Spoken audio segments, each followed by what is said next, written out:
Good evening from Westminster, where for the first time in nearly 40 years, the House of Commons has been sitting on a Saturday in the midst of the political crisis which surrounds the Brexit process. This was expected to be the day that MPs delivered their verdict on the New Deal agreed by Boris Johnson, but earlier this afternoon, the House of Commons voted to delay its decision. As a result, the Prime Minister has written to the EU tonight, as required by law, asking for another Brexit extension. He said he was not daunted and still planned to take the UK out of the European Union by the end of the month. We start tonight with our political editor, Laura Kuenssberg, on the day that MPs backed another delay to the Brexit process. Before it was official, the moves in the middle, then the cheers on the right. Order! Showed Boris Johnson was thwarted. The ayes to the right, 322. The noes to the left, 306. By a margin of 16, MPs said not never to his deal, but not today, not yet. So the ayes have it, the ayes have it. Unlock! He's obliged by law now to ask the EU for delay, but he'll kick and scream. I will tell our friends and colleagues in the EU exactly what I have told everyone in the last 88 days that I've served as Prime Minister, that further delay would be bad for this country, bad for our European Union and bad for democracy. Warnings of big trouble, though, if he wants to frustrate the law. Today is an historic day for Parliament because it said it will not be blackmailed by a Prime Minister who is apparently prepared once again to defy a law passed by this Parliament. And any failure of a Prime Minister who thinks he's above the law, well, Prime Minister, you'll find yourself in court. But that letter will arrive by midnight in Brussels tonight. Addressed to the President of the EU Council, Donald Tusk. It will say, "I am writing to inform the European Council that the United Kingdom is seeking a further extension. The UK proposes this period should end at 11 p.m. on the 31st of January 2020. But number 10 is tonight bound to enrage their critics because the Prime Minister will not sign that letter and he'll send a second alongside, maintaining his argument that a delay would be a mistake and should be avoided at all costs. From early this morning, this was always going to be a huge and fraught 24 hours. Not a cue for a Saturday match, but for Parliament. Would MPs just rush headlong into more confusion? The tensions torn by the referendum in plain view, but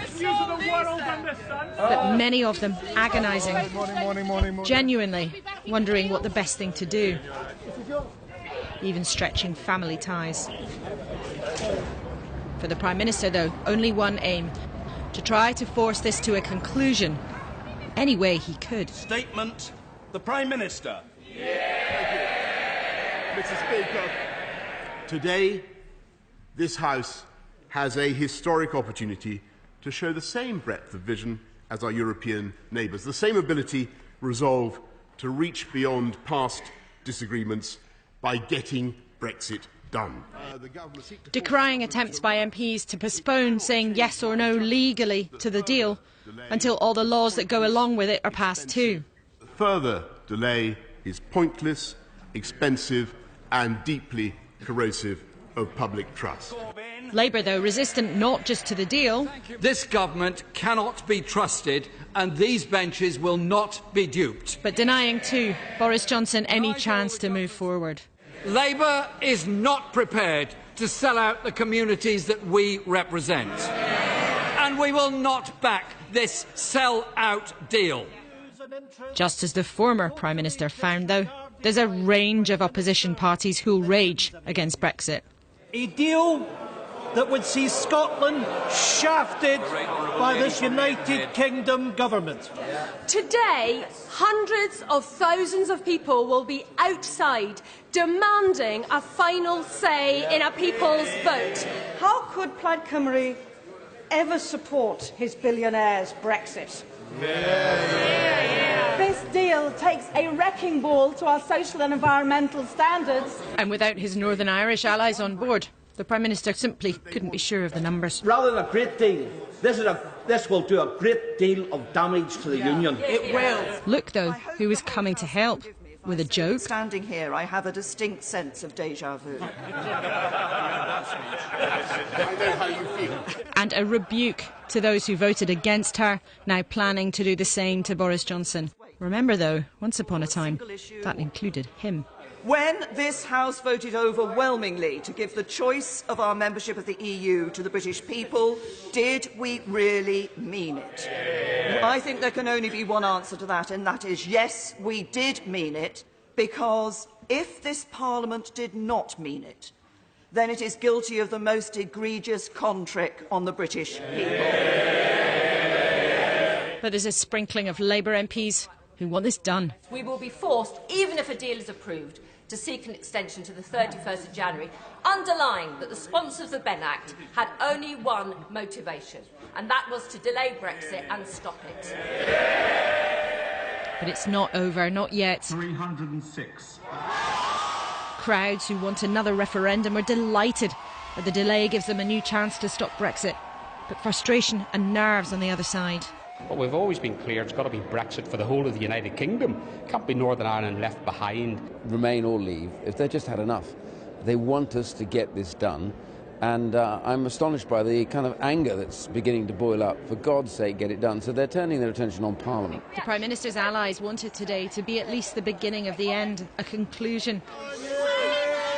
But look at this. MPs and ministers protected by the police from protesters on their way out. There's nothing going on. There's nothing final about what's happened today. Animosity still all around. And here we are outside the Palace of Westminster, and Laura is with me at the end of this rather turbulent day. Laura, tonight, not one letter sent, but two letters sent. And a covering note. So, in fact, the government has tonight sent 3 different documents to Brussels. One of them, an official copy of what was in the Benn Act, that act that went through Parliament, that will say the UK is requesting an extension, another delay to Brexit. But the Prime Minister is already tonight enraging his critics because he has refused to sign that letter. In fact, I'm told they've sent a photocopy and an email to Donald Tusk, the President of the EU Council. Alongside that, there's a covering note from Sir Tim Barrow, who's a civil servant, explaining that they're just sending a copy from the Act. And with that, a second letter, a political message to the EU from Boris Johnson, maintaining his argument that a delay would be a mistake and asking them to ask Parliament to reconsider their decision today and to get on with this as soon as possible.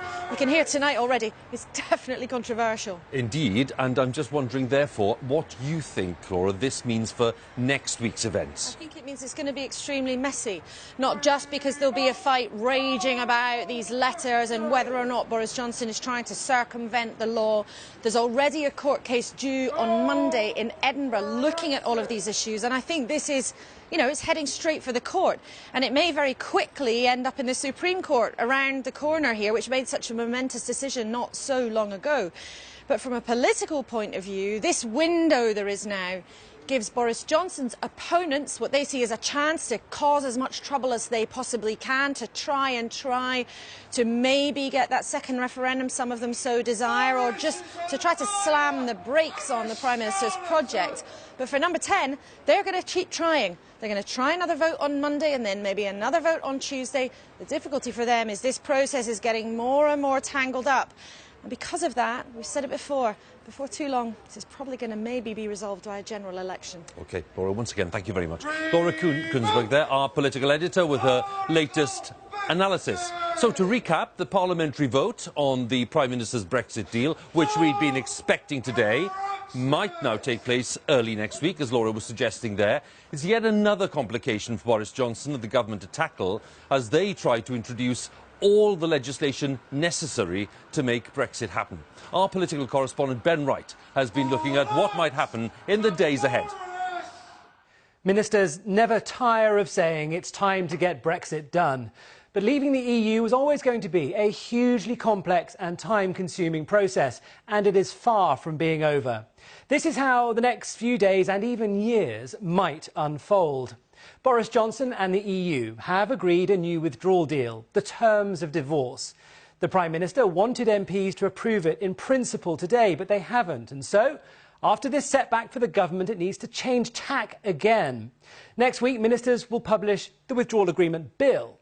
That is the legislation which puts the deal into law. Expect an early battle over its timetabling as well as its content. There'll be many votes over many days, and the government may even ask MPs to back the Brexit deal in principle again as soon as Monday. The government still wants the bill to be law by October the 31st and for the UK to leave the EU then. But after today, all that could slip. Let's look even further ahead. A whole new phase of Brexit will begin if and when the UK leaves the EU with a deal. A transition period during which little actually changes. This is the time both sides are meant to hammer out their future relationship on trade, security and more. Ministers will set out their negotiating aims to Parliament, and then the talking with Brussels begins again. This transition period will last until the end of December 2020, but could be extended for another 2 years if both sides agree. Some Tory MPs hate that idea, and today Boris Johnson said he wouldn't want that either. But complex trade deals can take several years to negotiate. The deal MPs are arguing about now sets out how the UK leaves the European Union, but explains relatively little about what comes next. That will be the focus of wrangling and negotiation for a long time yet. Well, that was Ben Wright there with his analysis of what lies ahead. Well, while MPs were debating inside the chamber of the House of Commons, thousands of demonstrators were outside, packing the streets of central London, calling for a public vote on any deal that is agreed. The protest, organised by the People's Vote campaign, converged on Parliament Square, just behind me, as our home editor, Mark Easton, reports now.